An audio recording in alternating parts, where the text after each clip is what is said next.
Hey, salut la communauté de Jeep. C'est le retour du podcast du Corbeau. Salut. Et du coup, aujourd'hui, on l'appellera le podcast du Corbeau victorieux. Ah, le corbeau est content. Ah, le Corbeau est content. Bon, aujourd'hui, pas de débat, podcast un peu plus court, on reprend. Voilà, il y a de l'actualité, on a des choses à dire. Donc, l'extension est sortie cette semaine. On va essayer de vous donner nos impressions sur cette extension et sur ce qui a marché, a moins marché, sur quoi on s'était peut-être trompé. Moi, j'ai regardé nos reviews. Sur quoi on s'était peut-être un peu avancé, des trucs où on s'était peut-être pas assez avancé. Donc voilà, un petit bilan post-sortie. Et ensuite, on va couvrir le gros événement du week-end en e-sport sur Hearthstone, qui était les HCT Germany, Allemagne, qui était un format avec seulement 16 joueurs qui s'étaient qualifiés. Oui, bah, à la base, ça commence avec des tournois à 512 ou à 1000, et puis tu finis. Les 4 vainqueurs de chaque qualifieur sont qualifiés. C'est ça, on parlera de ça, et notamment de la je dirais même très belle performance française. Oui. Euh, alors, disclaimer, quand on va en parler, soyez prêts, Den va crier. Pour l'instant, on Voilà. n'en parle pas. Pour l'instant, c'est pas encore. Mais quand on va en parler, faites attention aux oreilles. Vous êtes prévenus.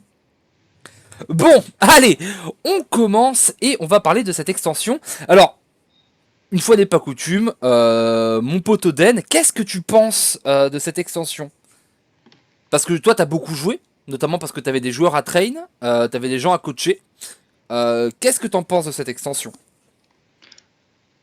La diversité est vachement bien dans l'extension, mais il y a un truc qui me gêne beaucoup, c'est que pour l'instant, il n'y a aucun deck vraiment complet. C'est un peu comme avant, c'est genre, tout est. Pour l'instant, le méta, c'est juste druide ou contre-druide. C'est genre, il y a druide Maligos, et puis après, il y a guerrier impair, donc il est là pour faire de l'armure et pas mourir. Il y a démoniste contrôle, il est là pour faire ses projets, et du coup enlever Maligos et pas mourir. Il y a chaman carniflore, il est là pour casser l'arme et faire carniflore avant que l'autre fasse Maligos. Genre, le méta entier, c'est des match-up de druide Maligos ou pas. Et tout le reste, après, c'est des decks aggro qui sont là pour tuer avant que Maligos arrive. C'est assez vrai. Alors moi, il y a un truc. J'ai toujours un peu de mal avec ce truc d'aggro. Les gens parlent beaucoup d'aggro alors que j'ai l'impression que même le zoo est pas si aggro que ça. Le seul deck vraiment très aggro pour moi, c'est le mage tempo qui peut totalement t'exploser ta gueule au T5 quoi. Voleur impair est pas mal aggro, même s'il est un peu ralenti. Bah ça, je trouve Euh, que Voleur Impair il s'est ralenti par rapport à la dernière extension. Le zoo est pas particulièrement rapide. Quand on parle d'agro, c'est l'agro que veut Blizzard maintenant, apparemment. On peut essayer de comprendre le problème, ça. c'est que la définition de l'aggro, c'est du dégât direct. Et tu peux pas vraiment faire du dégât direct parce que bah, guerrier impair t'éclate juste en faisant pouvoir héroïque. Démoniste joue entre 6 et 8 soins, et druide, il a une carte qui dit je gagne 12 d'armure. Donc, quel aggro que tu sois, tu passes quand même par le board parce que actuellement, si tu fais pas du board, tu gagnes pas. Bah, t'as ça, t'as aussi le fait que Démoniste a d'excellents clean. Defile Godfrey Hellfire. Le War a d'excellents clean. En impair avec c'est pas Shield Bash, c'est Slam. Shield Slam. Euh, qui, voilà, fait le taf. Et Druide, bon, bah, il y a plus envahissante, quoi. Le problème, c'est Oui, que non. si tu l'as pas, Dans si tu l'as pas tué au T4, parce que c'est au T4 où il le joue, ça plaît, le druide, bah t'as perdu, quoi. Non, mais de toute façon, Druid, s'il a tout. Genre, si on jouait dans un monde où chaque joueur pouvait choisir ses cartes, Druid prendrait tout le monde un par un et leur casserait la gueule.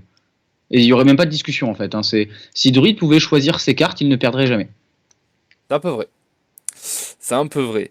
Hors du méta, en plus on peut parler un peu plus en profondeur parce qu'il y a quand même eu un, un tournoi HCT, etc. Peu de cartes se sont vraiment imposées dans les decks.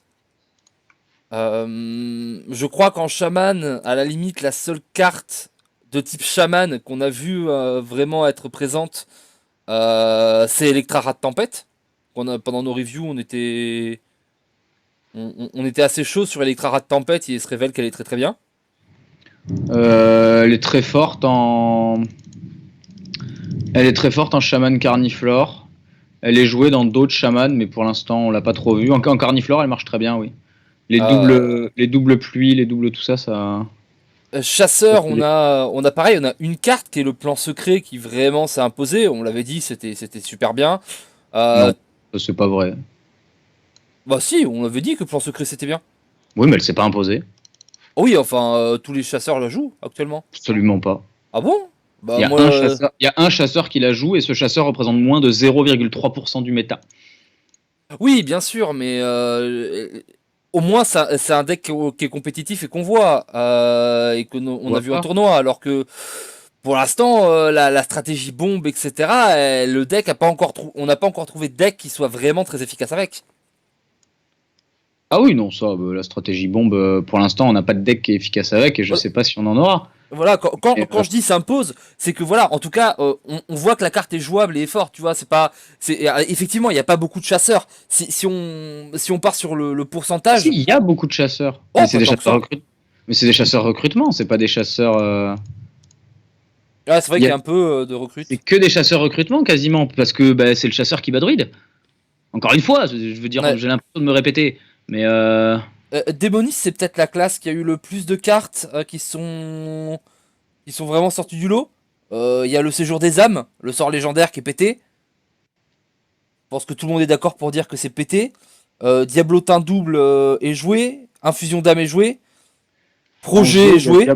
en Zo, il y a Diablotin double et infusion d'âme, et en contrôle, il y a Et séjour. projet, et il y avait un autre truc, je crois, mais je sais plus ce que c'est. Bombe spirituelle a été joué. Oui, bombe spirituelle a été jouée.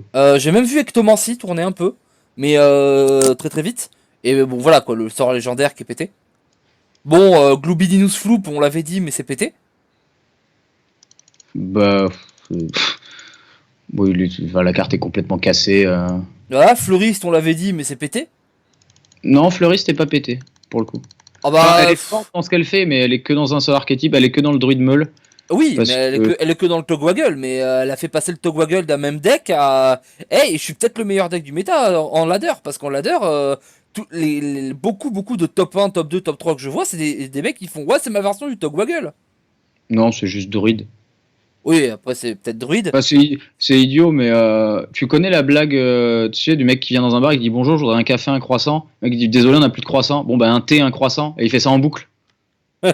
C'est un Et peu ça. c'est un peu la même chose. C'est j'ai fait top en jouant chaman et druide. Non, mais druide, on s'en fout. Ouais, j'ai fait top en jouant chasseur et druide. Non, mais on s'en fout. Ouais, j'ai fait top en jouant guerrier et druide. Non, mais vous faites chier maintenant, les gars, en fait.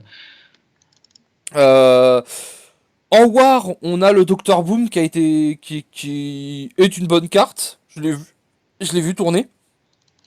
Oui, c'est pas. Il porte pas le deck comme certains ont pu dire que ça allait être la révélation de l'année 2019 et qu'il avait un vrai univers et tout ça. Mais c'est un deck qui est très. Enfin, c'est un deck qui est bien. Genre, guerrier mecha, c'est guerrier impair mecha actuellement. Et le deck est simple. Hein. Il réfléchit pas, il fait de l'armure, il dit non, je ne vais pas mourir et il meurt pas. Voilà. Et le projet d'armement aussi est joué. Parce que, bah voilà, c'est vachement bien. Oui, il y a plein de trucs qui sont joués. Le projet d'armement est joué. La carte pour un qui découvre un mecha ou 3 si t'es à 10 mana, elle est jouée. Il y a beaucoup de mechas qui sont joués dans ce Ça deck. Hein. pareil. En fait, assez bizarrement, je trouve qu'on s'est pas trompé sur les cartes qui allaient être jouées. Les cartes qui étaient fortes, on en a pas raté beaucoup en fait. On sait pas, toutes les cartes dont on parle, on les a toutes dit fortes. Je pense qu'on s'est peut-être un peu plus emballé sur le reste, mais parce qu'il y a beaucoup de choses qui arrivent pas à passer, on s'expliquera après. Mage a aussi eu beaucoup de choses. Et beaucoup de choses rentrent parce qu'en fait, cette anomalie cosmique qui est arrivée un peu tard dans les reviews, avec l'émissaire céleste, avec résultat inattendu, avec étoile filante, avec Luna. Tout ça c'est joué actuellement dans le tempo et c'est vraiment solide le tempo mage du moment. Bah, c'est surtout que c'est le deck le plus agressif du méta, et en général, il faut toujours une petite adaptation contre les decks agressifs. Après, Tempo Mage a toujours le même problème qu'il avait avant, c'est-à-dire que quand tu le mets contre un autre aggro, il se fait casser la gueule quasiment. Genre, voleur impair le défonce, Zo le défonce.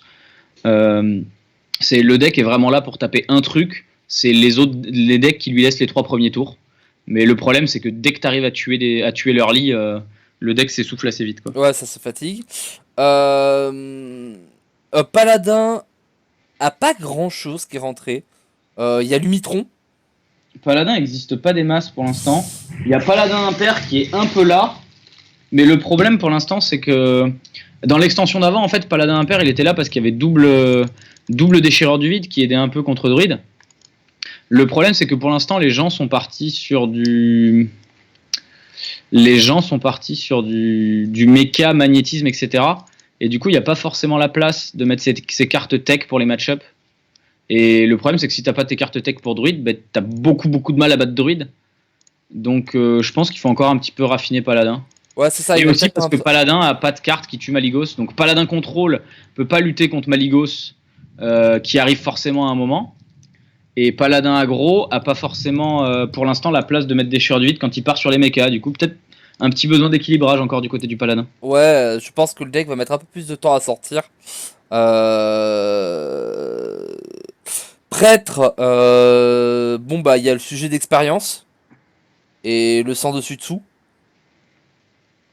On peut même parler de l'exhumobot parce qu'il y a le fameux deck APM qui est sorti où on fait un combo qu'on refait 8 millions de fois avec ça et je sais pas si ce deck je le trouve ok ou si je pense que c'est juste un même deck.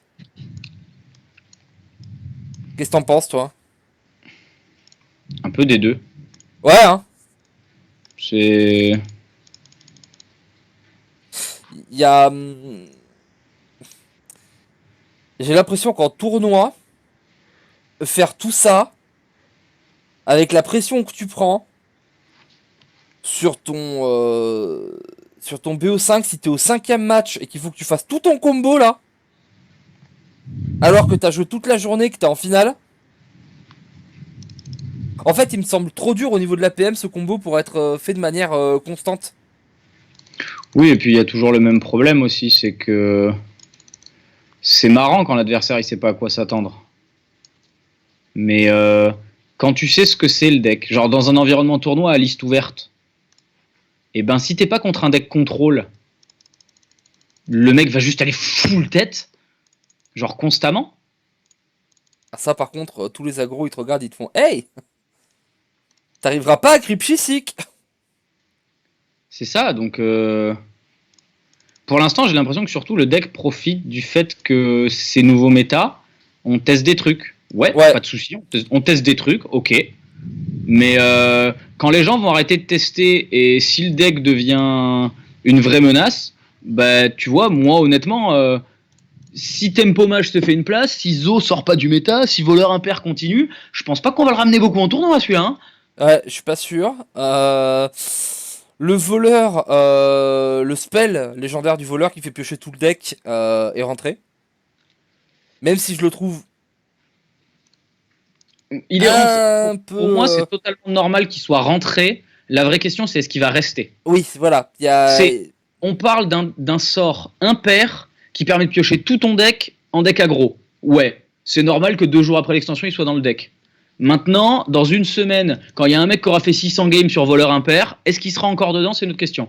Voilà, on a vu un peu des decks voleurs à base de la fiole de Nécrium. Voilà une carte qu'on a pensé que jamais elle serait jouée et qui a été jouée cette semaine. Notamment parce que bon, bah il y avait une carte qu'on n'avait pas vue qui était le Whelp, le petit dragonnet qui pop un ton là.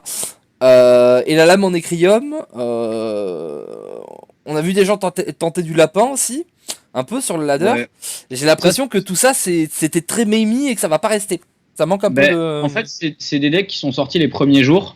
Et c'était bien parce que, pareil, c'était assez fort contre Druid. Au final, 7-2-2 qui invoquait des 7-7 pendant un quart d'heure. Mais en fait, en haut du ladder, les gens, ils ont fait quoi? Ils ont fait, mais attends, mais on avait Chasseur qui faisait ça très bien. Et du coup, tous les gens qui jouaient ces decks, malheureusement, ils sont juste repartis sur chasseur recrutement, parce que le deck était déjà fait, qu'il est plus solide, et que dès que tu es dans une situation où tu dois gagner, tu prends le meilleur deck qui fait ça. Et du coup, ces decks-là ont quasiment déjà disparu quand il s'agit de gagner des matchs avec cette mécanique-là. Ouais, c'est ça. C'est pas que c'est mauvais, en fait, c'est qu'il y a sûrement mieux. Pour l'instant, oui, tout le monde s'accorde à dire que chasseur est celui qui le fait le mieux, et du coup, ça joue chasseur, quoi. Tout simplement, et tu peux pas blâmer les gens de jouer chasseur. Hein. Voilà. En neutre, Mektoon. Ouais.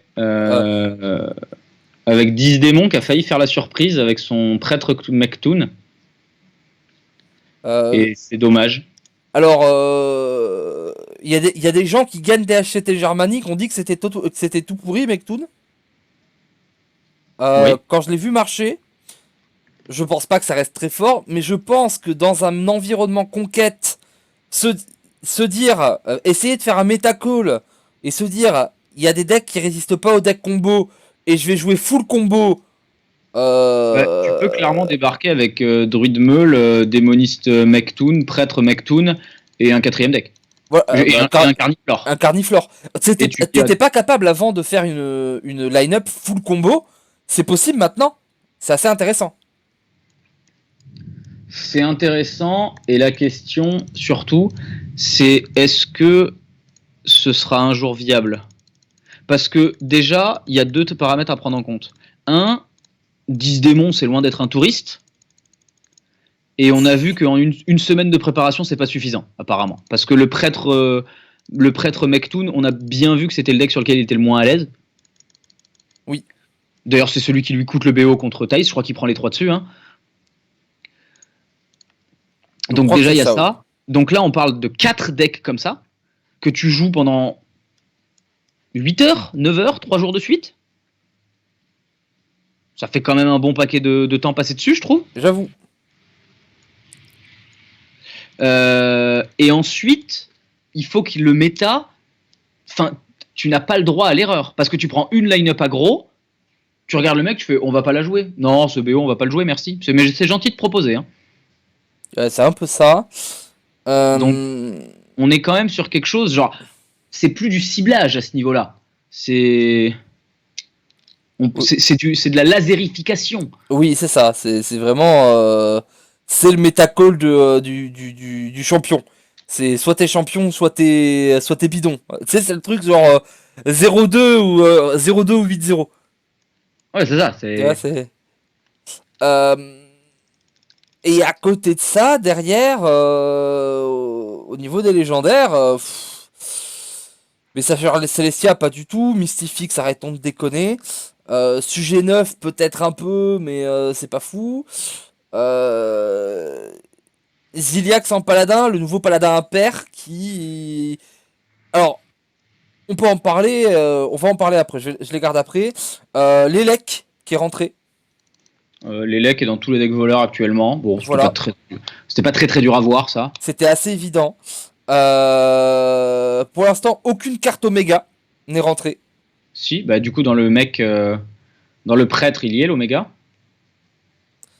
Ah oui, c'est vrai, j'avais oublié celui-ci. Ah oui, c'est vrai, autant pour moi. Mais le reste, genre défenseur, l'Oméga du chaman, l'Oméga du démoniste, etc. Il y en a pas mal, même l'Oméga du war en soi. Il y a pas mal d'Oméga quand même qui ont pas marché. Moi, je tiens à mettre un truc sur l'Oméga neutre, parce que je l'ai testé. Alors actuellement, Druid, il essaie plus de se défendre qu'autre chose, mais dans un méta lent, je te garantis que Druid, avec les Oméga qui deviennent des 12-6, ça va cogner du monde. Hein. Ah, peut-être. Moi, je l'ai testé. La carte est très bien.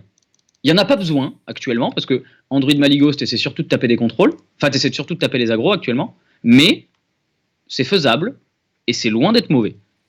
Dragonnet mécanique, qui a marché un peu, et qui a la tête d'un truc qui peut marcher.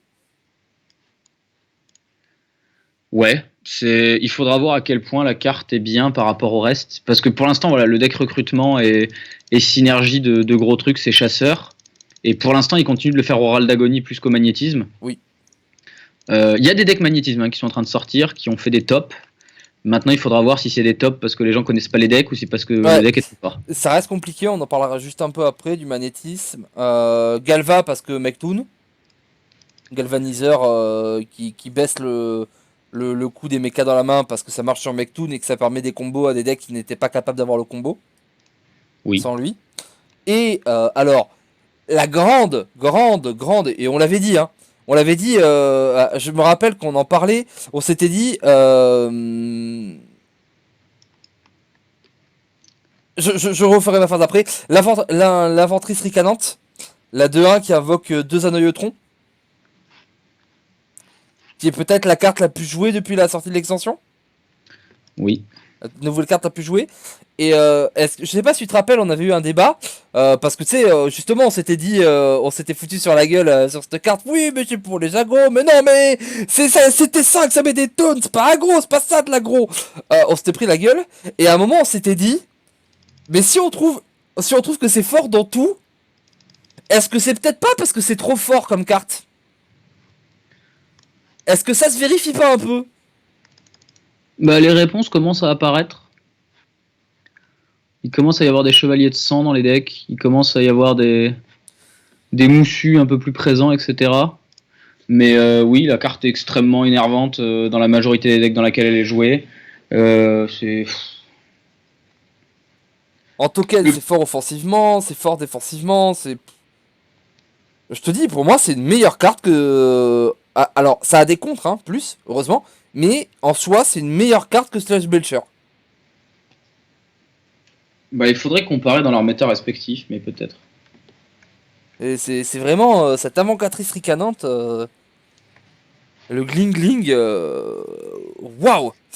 Et quand je regarde les autres cartes, c'est à peu près tout. Il y a quelques trucs qui sont quand même là. On a vu un peu des trucs bombes, mais les bombes, on va pas se le cacher, ça ne marche pas des masses à l'heure actuelle. Kangoubot, on se disait que Kangoubot c'était bien, bah Kangoubot c'est bien. Kangoubot, c'est très bien, oui. En impair, voilà, c'est bien. La 1-5 pour 2 est beaucoup moins jouée que ce que j'aurais pu penser. Beaucoup moins forte que prévu. Bah, les mechas en général sont assez décevants là pour l'instant. Ouais. Et Toxicologue, parce que des gens sont en train de rejouer, Kingsbane, qui réussit à se faire un petit trou et à marcher parce que ça fait des trucs. Du coup, Oui. Toxicologue dans Kingsbane. Donc voilà. Franchement, pas énormément de cartes qu'on percé pour l'instant. Ça a rien à voir avec Knight of the Frozen Throne par exemple, où ça avait beaucoup plus switch le méta qu'ici, je trouve Oui. personnellement. Ou même Karazhan il y a 2 ans. C'est vrai. Et du coup, le gros du set, les mechas, le magnétisme, est-ce que c'est pas un peu décevant du cul? Bah, moi je suis pas déçu vu que j'avais dit que la mécanique ce serait au maximum du soutien et que ce serait pas une mécanique dominante. Donc Oui, non, mais bien sûr, on dit pas, on l'avait dit que c'était un hit or miss et que vu la gueule des autres trucs comme le druide, etc., ouais, ça fait vraiment une gueule de miss. On a attendu jusqu'à la fin en fait d'avoir des bons mechas qui réceptionnent, qui font des bonnes choses, qui peuvent vraiment donner l'avantage au fait d'être magnétisés sur eux.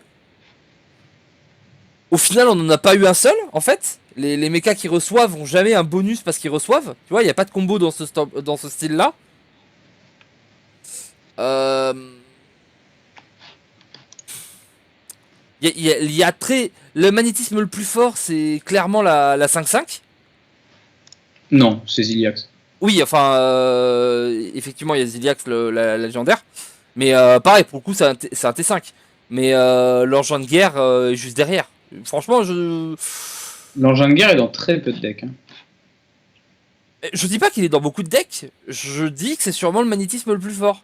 Juste parce que les stats, elles sont correctes. Et je trouve que ils ont peut-être un peu understaté des trucs. Ça aurait peut-être mérité un peu plus.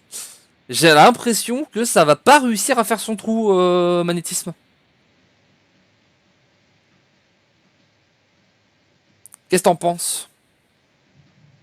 Non, je continue d'être. Vous voyez, ça c'est les gros silences de Den parce qu'il réfléchit et du coup je les comble pour lui laisser du temps de réflexion parce que sinon ça fait des silences un peu longs. Mais Quand je moi commence j'ai ma phrase, tu combles quoi, hein? oui, dis-moi. Non, je continue de croire que parce qu'il y a quelques cartes fortes, tu verras des magnétismes de temps en temps, mais le deck magnétisme, j'y crois toujours pas. Ouais, on est d'accord. Mais t'es d'accord avec moi? Est-ce que c'est pas des des bonnes choses pour réceptionner les magnétismes qui manquent? Oui, le problème, c'est que s'il y avait des bonnes choses pour réceptionner le magnétisme, ça deviendrait automatiquement fort, en fait. C'est-à-dire, en fait, ils sont obligés de faire des mechas qui sont très moyens en curve, parce que si les trucs étaient forts en curve et en magnétisme, bah, il y aurait plus de méta. Non, mais tu vois, ils auraient pu faire un truc qui est pas sensible au silence, par exemple. Tu vois, l'effet, un hurleur méca, tu vois, un dessin avec des haut-parleurs partout et pas sensible au silence. Tu sais, ou un truc genre, à chaque fois qu'une carte se magnétise sur ce. Tu vois, un truc pas bien, un truc bien faible, mais à chaque fois que tu magnétises quelque chose, tu pioches. Tu sais, un effet où d'un côté t'as les buffs, mais de l'autre côté t'as les trucs qui vont pour recevoir en fait. Et je trouve que c'est pas le problème des buffs de magnétisme, c'est le problème de sur quoi t'as envie de les mettre. Et Ouais. y a pas grand chose. Ouais. Tu vois, rien qu'en T4, moi, je trouve qu'il n'y a pas un seul T4 vraiment très très correct en méca quoi. Moi franchement, il y aurait. Y a que des trucs avec 3 PV, des trucs un peu faibles et tout. Moi, franchement, j'aurais un. C'était quoi? C'était Mechanical Yeti dans Goblin Gnome? Ah bah oui, ça, forcément, ce sera bien en T4. Tu vois, ça serait autre chose qu'un poster rousqueux et des choses comme ça, tu vois. Et ce point de stat en plus pour quelque chose, tu vois. Il y a des trucs comme ça. Je trouve que c'est un peu. Ils sont peut-être un peu retenus. Un peu trop. Après, est-ce qu'ils sont trop retenus ou est-ce que c'est les autres decks qui étaient déjà trop forts avant?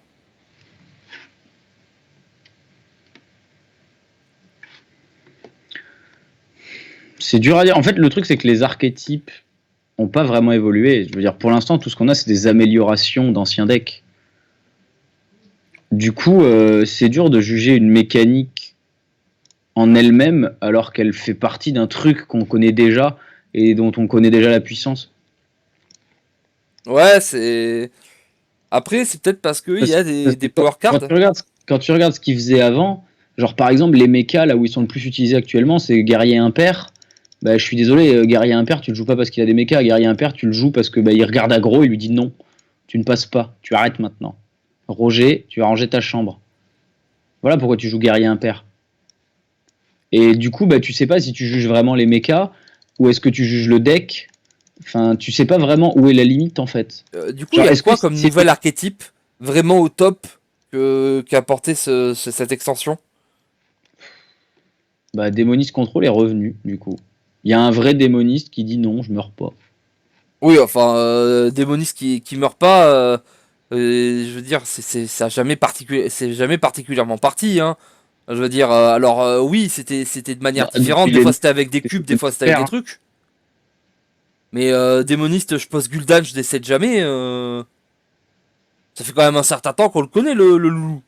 Non, mais évidemment, avais toujours ce plan-là une fois que tu avais Gul'dan.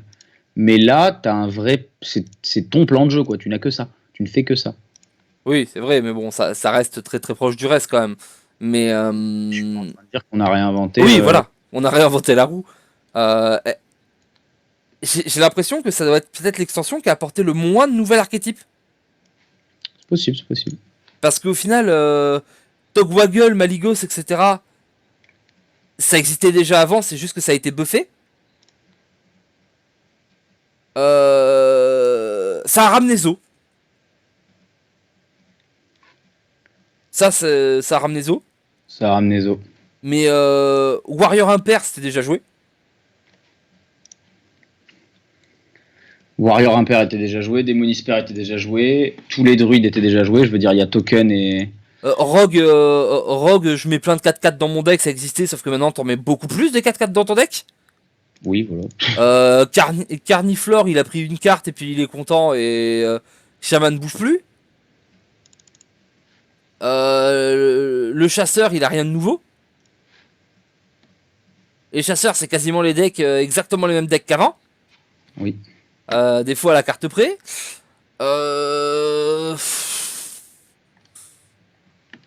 Tempo existait, alors Tempo est un peu nouveau, mais ça reste à peu près le même deck. Il n'y a pas vraiment un truc... on a toujours pas de paladin qui sort. Il y a le deck APM. Voilà. Le deck APM, pour le coup, il pouvait pas exister sans l'extension. Voilà. Ça, pas lui enlever. Mais pour le coup, rappelle-toi, pour l'équivalent de l'année dernière, ça a apporté beaucoup de choses, Frozen Throne. Parce qu'avec Frozen Throne, on a eu les DK. Donc avec les DK, qui dit DK dit qu'on a eu le mage Jaina qui est arrivé. Qui a mis un peu de temps, mais qui était quand même là. On a Anduin qui s'est pointé et qui a fait coucou. Qui a cassé le méta pendant 8 mois. Il a cassé le méta juste après le nerf et les bans et les trucs du druide.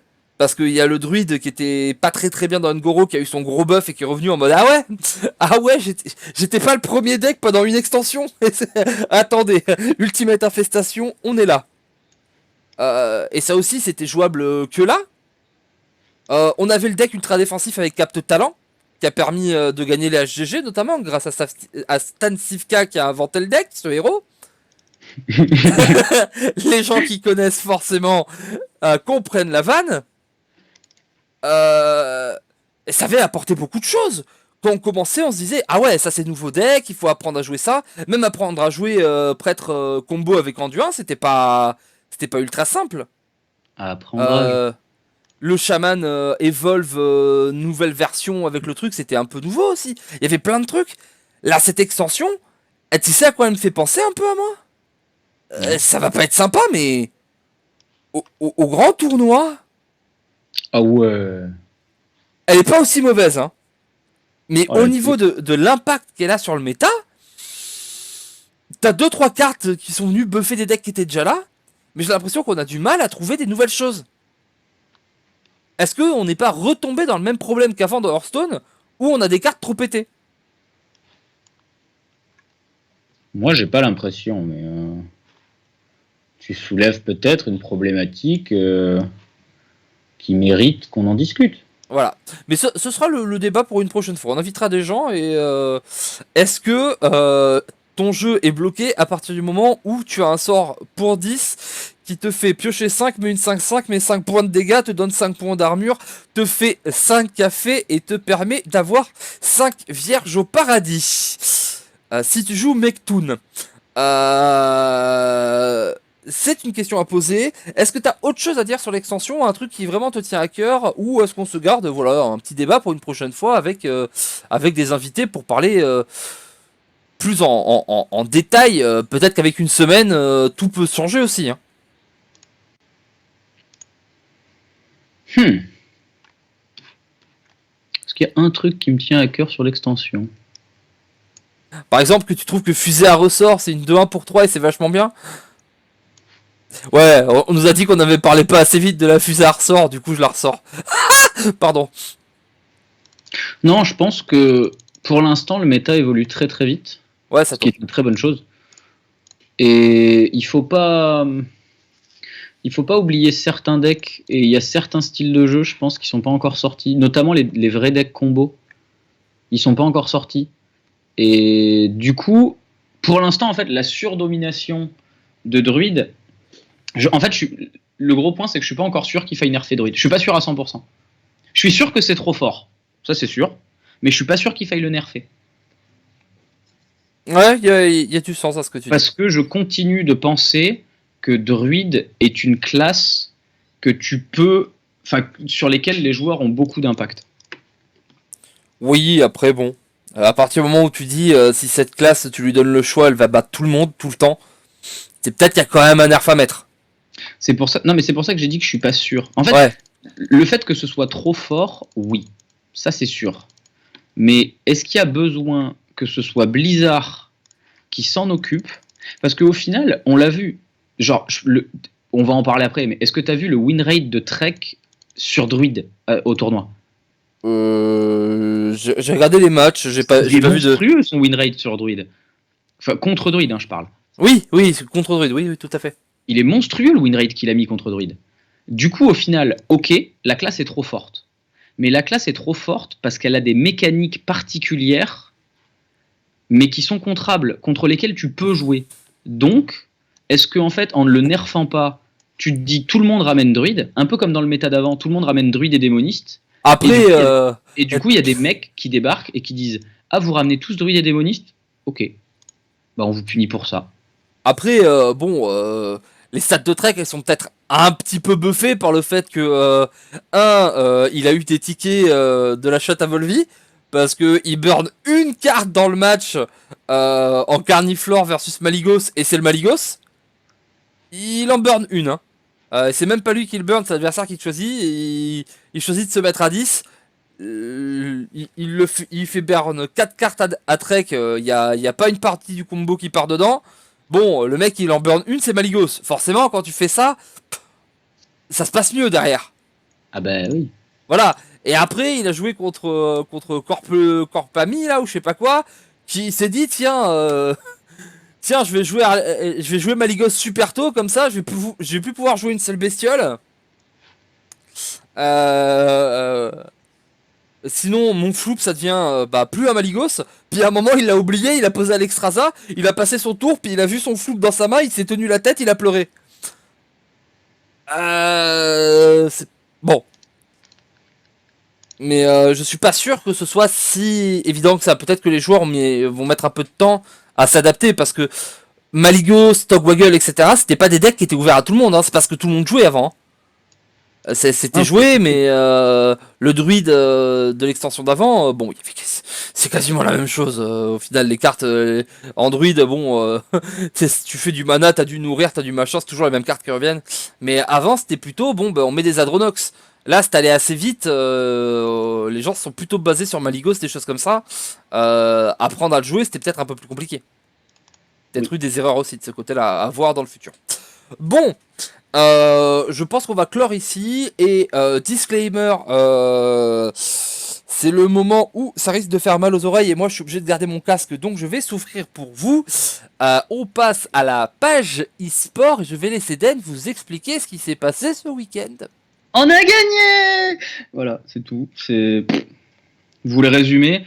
Il y a 2 semaines, j'ai demandé à un pote s'il voulait venir jouer chez Géo en échange d'argent. Il a dit d'accord. Il y a des gens, ils ont dit Den, t'es vraiment un enculé, tu places tes potes alors qu'il y avait des joueurs meilleurs. Bah allez-y, c'est qui? Maintenant qu'il a gagné un tournoi, c'est qui? Voilà, niquez vos mères. Alors, non, ne faites pas ça parce que vos mamans sont des personnes très très bien. Non, mais pas les vôtres, genre trouver un truc commun quoi. Mais qui a dit ça? Vas-y, balance des noms. Non, déjà je ne dirais pas qui c'est parce que je sais pas si elle écoute ou quoi, mais j'ai pas envie. Voilà, j'ai pas envie de balancer Bloopy comme ça devant tout le monde. Non, Bloopy nous écoute pas, Bloopy est trop occupé à se toucher. Voilà. Non, c'est pas ça, voilà, c'était mon petit cadeau perso. Mais non, ce qui s'est passé, c'est que pour la 4e fois cette année, 3e ou 4e fois, la France a survolé un tournoi. Ah là, sur celui-ci, c'était assez fou. Il y avait eu Toronto. Il y avait eu Toronto. Pour le coup, on explique vite fait. Les HCT, pour ceux qui suivent pas, c'est des gros tournois, et en fait, il y a 2 formats dominants, quelque part. C'est d'un côté les Open, où tout le monde peut venir, il faut venir sur place, et qui sont des tournois à 256 joueurs, quelque chose comme ça. Ou 128, mais c'est rarement 128. Et de l'autre côté, il y a les majors à qualifier, où du coup, on a plein de qualifiers au fin fond de la nuit quand c'est pour le Japon, ou 2 jours quand c'est pour l'Allemagne comme ici, et où en fait on se qualifie pour aller faire ce tournoi où là il y a très très peu de joueurs, c'est des poules GSL, et ça va beaucoup plus vite. Une fois que tu es qualifié, en soi tu as beaucoup moins de matchs à faire que sur un autre tournoi où tu t'es déplacé. Oui, mais t'as beaucoup plus de matchs à faire pour t'y qualifier. Oui, c'est ça. C'est que déjà, ces tournois-là, pour s'y qualifier, c'est très très dur. Et sur les 16 joueurs, on avait, je crois, si je ne me trompe pas, 4 Français. 4 Français. Il y avait donc les deux Vitality, Calax et Yogg. Bah, là où c'était amusant, en fait, c'est que la France a gagné tout simplement le dernier qualifier, seul.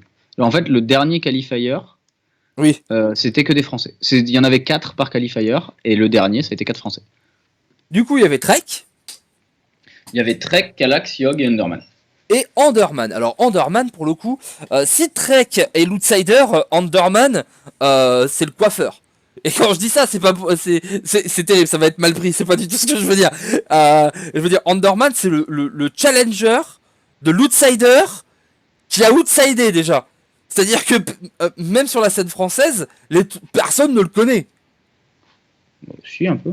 Un peu, mais je veux dire, tu mets son nom sur le chat Arma, les gens ils te disent t'es qui? Bah, il n'est pas extrêmement connu, mais. Nous on connaît, tu vois, mais ça reste quand même le moins connu. Il y a beaucoup, il y a peut-être 15 joueurs plus connus qu'Anderman, au moins. Oui, des joueurs plus connus que lui, il y en a. Après, des joueurs qui ont des decks plus bizarres, il n'y en a pas beaucoup. Hein. Ça, c'est vrai. Euh, du coup, qu'est-ce qui s'est passé au niveau des line-up? Toi, j'imagine que tu as regardé ça avec intérêt, parce que du coup, tu avais un joueur, vu que Trek est maintenant Gamers Origin, Oui. et que donc tu es officiellement son coach. Euh, Est-ce qu'il y a des line-up qui étaient un peu surprenantes ou quelque chose comme ça? Ou c'était de l'attendu?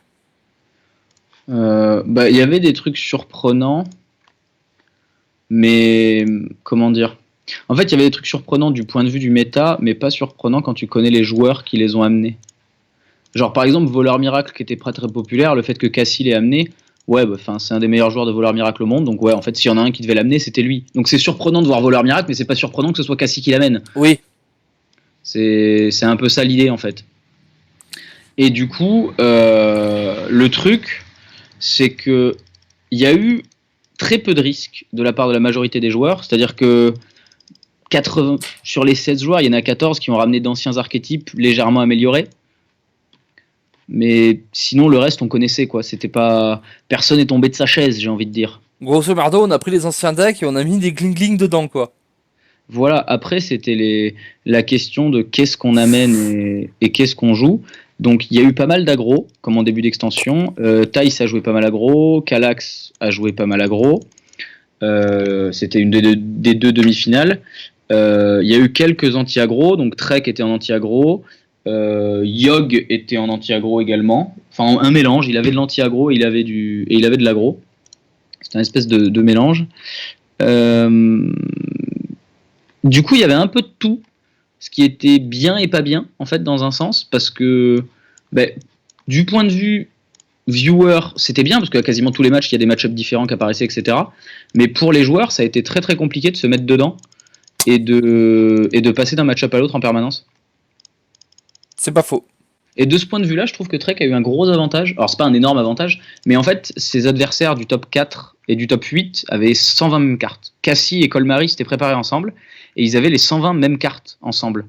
Et du coup, bah, ça a vachement aidé Trek de ce point de vue-là de la préparation. C'est-à-dire que bah, entre le top 4 et le top 8, il a pas eu besoin de se plonger dans les line-up et de se poser des questions, etc. Bah, il a pris la stratégie contre Cassie, il a fait la même. Oui, ça c'est vrai. Du coup, première journée, Anderman se fait éliminer par Calax, si je ne me trompe pas. Il était dans le groupe à Calax, il a fait 0-2. Il a perdu contre Calax et contre quelqu'un d'autre que j'oublie. Voilà. Calax passe au Decider. Yogg gagne ses deux matchs et est le premier qualifié français. Oui. Et Trek passe par le Decider parce qu'il gagne son premier match mais perd le deuxième contre Thaïs alors qu'il avait une line-up plutôt favorable. Et où il y a eu des sorties un peu folles, des choix un peu bizarres. En fait, Thaïs savait ce que Trek voulait affronter, c'est-à-dire de l'aggro. mais Tice a eu les sorties que tu veux quand tu joues aggro. Ouais. Et en plus, il y a des choix. Moi, je dois avouer, moi, j'ai regardé tous les matchs parce que voilà, Trek, c'est un poteau, donc j'ai suivi tous les matchs. Euh, Au moment où, quand je vois le match contre Tice, je suis pas frais de ouf. Hein. Bah, c'est aussi ce qu'on disait, c'est que le fait qu'il y ait eu autant de diversité dans ce que les joueurs ont décidé d'amener, ça a aussi forcé les gens à devoir être extrêmement solides sur ce qu'ils amenaient. Enfin, sur ce qu'ils jouaient en fait. Et du coup, il y a des decks sur lesquels les gens étaient très forts. Genre par exemple, Trek en Carniflore, c'est un deck qu'il a éclaté dans le méta d'avant. Du coup, en Carniflore, il n'y avait pas grand chose à dire. Par contre, il a dit lui-même, Druid Token, je l'ai pas beaucoup joué. Je l'ai pris parce que c'est le meilleur deck contre le meilleur druide contre aggro. Mais sur Druid Token, il n'était pas forcément frais. Et du coup, des fois, ça se sentait. C'est dans toutes les line-up, tous les joueurs avaient des decks sur lesquels ils n'étaient pas totalement confiants et ils l'ont pris parce que ils se disaient le deck est assez bon pour être amené quoi. Oui, c'est les tournois les plus intéressants, c'est-à-dire que là, on n'avait pas des robots, on a vraiment eu des joueurs. Par contre, dès le match qui suit, je suis à nouveau, à nouveau assez convaincu que ça va très très bien se passer pour Trek. Parce que direct après, Le Cassie, il a été monstrueux. il- il- il- dès la journée d'aujourd'hui, en fait, Oui, aujourd'hui, il a été monstrueux sur j'ai regardé, j'ai fait, ok, ça part bien, je me suis dit, ça peut aller au bout. Tu sais, c'est comme quand tu vois la France en finale en finale. Dans son match contre l'Argentine, tu te dis, ah, il y a peut-être des petits trucs qui se passent là. On a peut-être une idée. Bon, Yogg et Kallax se sont affrontés l'un l'autre et se sont explosés la gueule Ouais, entre coéquipiers. dans le match avec le plus de rebondissements, puisque Kallax fait quand même un reverse sweep. Les deux avaient des stratégies assez similaires. Les deux étaient du côté aggro de la chose, mais Yogg avait des decks un peu plus anti-aggro, on va dire. C'était pas vraiment anti-aggro, mais c'était vraiment des decks capables de battre aggro avec du chasseur spell, etc. Et dans sa line-up, moi, il y a un truc que j'ai pas compris, c'est qu'est-ce qu'il venait faire là, le match tempo, et il a pris 3 matchs dessus. Bah, il pensait que c'était le meilleur deck. Ben, en termes d'aggro, oui, mais pas contre aggro, en fait. C'est-à-dire, il avait Spellhunter, il avait Druide, et il avait... Je ne sais plus ce que c'était le deck 4. Mais en gros, il avait des decks qui étaient très corrects contre ce qu'avait Kallax. Sauf match tempo. Et ben ça s'est vite vu quoi. C'est le seul truc que je reprocherais à Yogg sur ce tournoi, qui lui aussi a très très bien joué. C'est le fait que... Bon après c'est très dur de préparer une line-up, etc. Mais je trouve qu'il avait une bonne lecture sur le metagame, sauf sur ce match tempo. Ça, c'est vrai. Du coup, de son côté, Trek fait son petit bonhomme de chemin et il gagne 3-2 sa demi-finale, une demi-finale compliquée et où je pense que son adversaire lui offre un peu un match. Le match en Maligos, je crois que c'est difficile de plus mal le jouer. Non, tu peux plus mal le jouer. Mais c'est vrai que là, tu sens que il y a la notion de stream, il y a la notion de on découvre des decks, etc. Genre voilà, là, on a clairement senti que le mec avait pas fait 600 games avec Floop, tu vois. Oui, c'est ça. L'interaction est partie parce qu'il y a beaucoup de. T'es en demi-finale, tu joues pour arriver en finale d'un tournoi. La finale, c'est soit 3000, soit 5000 boules. Y a une pression, c'est pas pareil. Et là, on sent que le fait de jouer avec Floop, il l'a totalement forget, mais pas quand il a Floop. C'est pas là où il fait l'erreur, c'est avant. C'est quand il fait un speed Maligos qui n'a pas grand intérêt en fait. Et qui du coup le bloque totalement sur son Floop derrière. C'est ça. C'est et ça c'est vraiment, on sent que c'est un manque d'expérience et du coup c'est là que joue le skill. Et moi je trouve ça assez cool de voir ça parce que du coup on est plus sur les HCT de fin de saison où en fait on a des robots et où le skill des joueurs n'influe pas beaucoup. Là je trouve que le skill a pas mal influé sur les matchs. Au-delà du skill, il y a une chose que moi j'ai énormément aimé, que du coup je pense que c'est Trek qui l'a le mieux fait, mais il a jamais joué vite. J'ai pas vu un play rapide de la part de Trek, et pourtant il y en avait plein des plays évidents. Hein. Il y a plein de plays où les casters ils te le disent pendant que c'est le tour adverse que ça va arriver, mais il a toujours pris son temps. Et dans ce genre de tournoi, je trouve que c'est extrêmement important d'être capable de faire ça et de se rendre compte que prendre son temps, ça va te gagner des matchs. Pas parce que tu vas mieux jouer, juste parce que tu vas voir plus de choses, parce que tu es conscient qu'il y a énormément de choses à voir. Après, tu as tout à fait raison. Je vais dire un truc, mais non, tu as tout à fait raison. De l'autre côté, on a une demi-finale encore une fois très tendue entre Thijs et Calax. Et Calax qui s'impose dans le duel des mecs qui vont dans la gueule. Oui. Et ça se passe plutôt bien. Et on a deux Français en finale. Ça date de quand un Major où il y a eu deux joueurs de la même nationalité qui s'affrontent en finale. En finale, je sais pas, mais en demi, enfin à Toronto, on avait eu Calax contre Odemian en demi. En demi, mais en finale comme ça, est-ce que c'est déjà arrivé? Ne t'énerve pas, s'il te plaît, ne t'énerve pas, je suis d'accord. Mais non, je te pose la question parce que moi là comme ça, j'arrive pas à Alors, il y a eu sur des tournois plus prestigieux. Par exemple, il me semble que Bonnie Opor, il est pas de la même nationalité. Je crois que c'est déjà arrivé au HCT. Hein. Oui, peut-être à base de double allemand. Ouais, il me semble qu'il y a déjà eu des Allemands ou des choses comme ça. Ouais, il y a peut-être eu un doublé de l'Allemagne. Bon, après, je vais dire une connerie, mais oui, en fait, deux Américains, genre à Austin, il y avait Zalae. Bah oui, mais c'est vrai que les États-Unis c'est tellement grand que on oublie. Les Américains, oui, des finales américano-américaines, oui, il y en a eu plein en fait. C'est vrai. En Europe, peut-être pas, parce que l'Europe c'est particulier pour ça. Après les Américains sur ce nouveau système de HTT où on va les chercher chez eux, ils ont quoi qu'il arrive pas beaucoup été en finale, hein. Parce que vu que sur une finale sur deux, il y a Hunter Race qui est dedans, ça laisse pas beaucoup de place. Hein. Alors, c'est pas vrai, parce que au final, quand même. Alors, oui, sur la saison 2, les 3 meilleures équipes, il n'y en a qu'une seule qui est américaine. Et il y en a 2 qui sont européennes. Mais, en Amérique, il y a quand même Meusy. Voilà, il y a un peu de solidité. C'est vrai que. Mais je trouve que Meusy écrase la concurrence aux États-Unis tellement. Hunter Race est très très fort chez nous, mais peut-être qu'il est plus fort que Meusy, je ne sais pas. Mais en tout cas au niveau des points, ça se vérifie. Mais il y a une telle différence entre Meusy et le reste, je trouve. Contrairement à Hunter Race où en Europe il y a quand même beaucoup de très bons joueurs qui suivent en fait. Non, parce qu'en Amérique, si tu regardes la saison 2, il y a Jess Sayan qui fait énormément de résultats. Ouais, mais même je trouve que c'est. Enfin, au niveau du gameplay, je suis un peu. Mitigé dans ce que je vois. Mais bon, on revient sur le truc. Du coup, au final, entre Calax et Trek, encore une fois, joué très durement. Oui. On peut le dire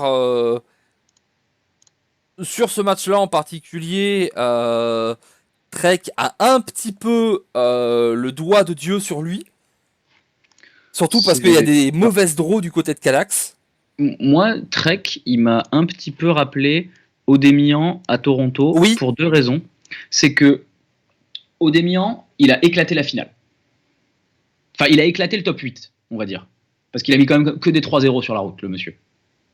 Oui. Mais la finale c'est contre Hunter Race d'ailleurs. La finale contre Hunter Race, quand tu sais le niveau des deux et que tu vois le résultat final, je veux dire, actuellement sur Terre, il n'y a personne qui peut dire je mets 3-0 à Hunter Race sans impliquer de la chance. Personne. Oui. Odemian le fait avec une facilité déconcertante, mais le truc en fait, c'est que il a été tellement solide dans les rondes.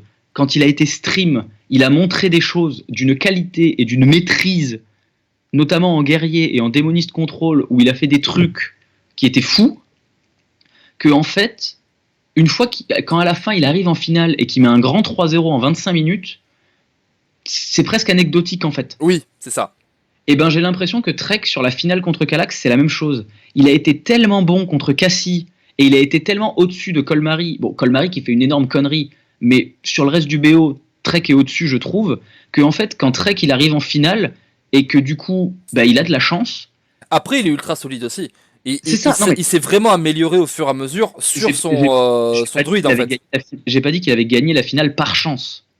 Juste que il a tellement montré sur le quart et la demi que en finale, quand le jeu lui dit j'ai décidé que c'est toi qui gagnais, personne lui en veut en fait. Genre Non. personne va lui dire t'as gagné ce tournoi parce que t'as chaté. T'as peut-être gagné la finale parce que t'as chaté, mais le quart et la demi, on peut rien lui enlever en fait. Oh, on l'a vu un peu sur le chat Arma parce que les gens, c'est pas Torque ou Vince qui joue. Mais bon, c'est. C'est un chat de 25, enfin c'est un chat de plus de 5000 personnes, donc évidemment il y a des gens qui sont pas d'accord. Enfin je veux dire, même sur le chat Take TV, j'ai vu des gens qui critiquaient des plays. Bon bah. Ils les comprennent pas. Faudra vraiment qu'on fasse Voilà, un truc sur arrêter. Si vous y étiez, s'il vous plaît, ne faisez pas. Il y a Colmary qui s'est fait insulter, mais insulter, parce qu'il a fait des trades avant de piocher. Et genre, tout le monde l'a insulté en mode order. Ouais, mais les gars, il a 9 araignées dans le deck. Oui, alors moi personnellement, je pense que c'est le mauvais choix. Je pense que il se met en danger, que le fait d'avoir des araignées, c'est pas le truc et qu'il peut aller choper son létal. Sur ce truc en particulier. C'est mon idée, mais il y a une raison. Il y a une raison. Il a une pensée dans ce qu'il dit. Voilà. Donc, je suis d'accord que tu peux dire, statistiquement, c'est peut-être pas le meilleur choix, mais tu peux pas dire t'es un tocard. Non. Et sur le chat, c'était clairement c'est un tocard, il a rien à faire là. Et c'est là où c'est un peu dur, c'est que des fois tu te fais juger par des gens et tu dis non, genre juste non en fait. C'est un peu ça. Et du coup, voilà première victoire hors purple de Gamers Origin en HCT. Bah, cette année, c'est la première victoire de Gamers Origin en HCT. C'est pour l'instant au niveau des résultats. On avait un top 4 de Galon, 2 top 16 de Chinoise. Et c'est tout. Bah oui, après, c'était l'année dernière, le fait que Purple soit allé au World et que du coup il ait gagné les prélims, etc. Mais cette année, c'est le premier tournoi remporté par Gamers Origin. Du coup, très très bien pour le hashtag le bon mercato pour les points du classement par équipe. Voilà, moi j'ai demandé, hein, voilà. Normalement, moi j'ai une petite plaque avec marqué recruteur de l'année dessus. Ah, ça c'est bien. Et hors toute considération, bon, on est très content parce que bon, ceux qui nous suivent, vous l'avez entendu, il est venu faire les reviews avec nous parce qu'il est souvent avec Den. Moi, ça fait ça doit faire bientôt un an que on se retrouve régulièrement à discuter, soit parce qu'il est chez Den, soit parce que j'allais traîner sur Manticore, sur le Discord Manticore. Il y a un an, on le connaissait même pas, Trek. Non, je sais plus après au niveau de la temporalité. La première fois que Trek est apparu au grand public, c'est le 27 août quand il a gagné l'Arma Cup et il est arrivé chez Manticore mi-septembre. Ouais, c'est ça. Bon, ça fait à peu près un an. Oui, ça fait même pas. Oui, mais on le connaît. Non, il y a un an, on le connaissait même pas. Oui, mais... de toute façon, c'est déjà quand des Français font quelque chose, voilà, tu vois. Attends, moi Trek, ça fait 15 ans que je le connais en vrai. Ouais, d'accord, allez.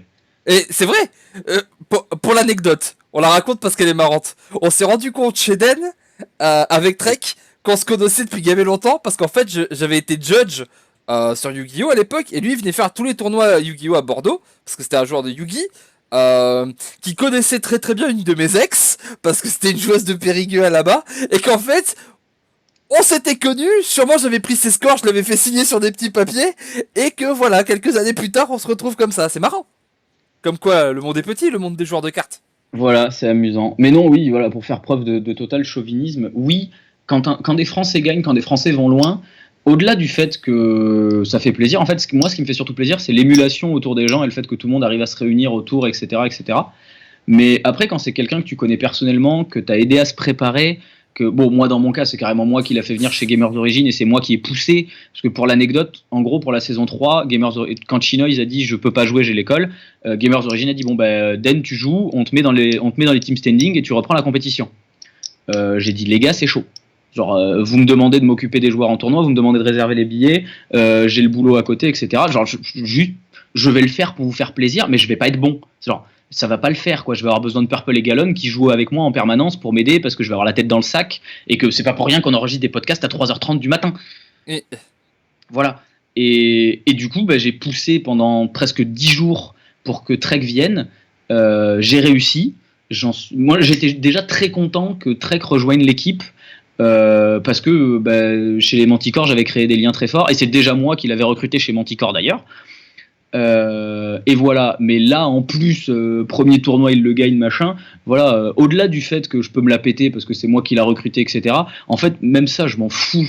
Quand il a gagné le truc et qu'il a soulevé le trophée et que j'ai vu sa tête de petit garçon content, je me suis juste rappelé des soirées de 14 heures qu'on a passé sur ma terrasse à tryhard ce jeu et j'étais juste genre en mode putain de merde, ce mec mérite et c'est tout quoi.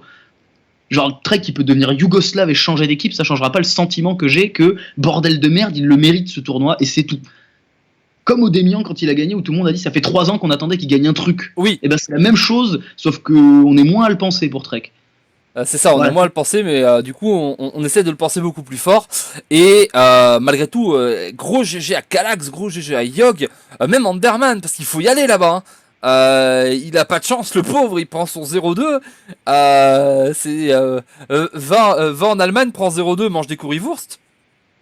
Mais faut y aller et parce que c'est déjà très très très très complexe. Donc c'est beau de voir qu'on a 4 Français qualifiés et que du coup, bah contrairement à ce qui se passait il y a quelques temps encore, quand on a des Français qualifiés et des Français qui avancent, bah les résultats sont là derrière. Les résultats sont là, les mecs les au niveau des probabilités, il y avait beaucoup plus de chances que ce soit un Français qui gagne plutôt qu'une autre nationalité. Et bah c'est un Français qui a gagné. Et c'est Ouais, un Français mais en finale. je veux dire, Euh, sur les 4 Français, il y en a 3 qui passent en top 8, il y en a 2 qui vont jusqu'à la finale, et au final, sur les 3 qui se qualifient, non, les 4 sont qualifiés. Mais on avait 5 des Français en fait. Il y avait 5 des Français dans le tournoi, on est des ça, cons.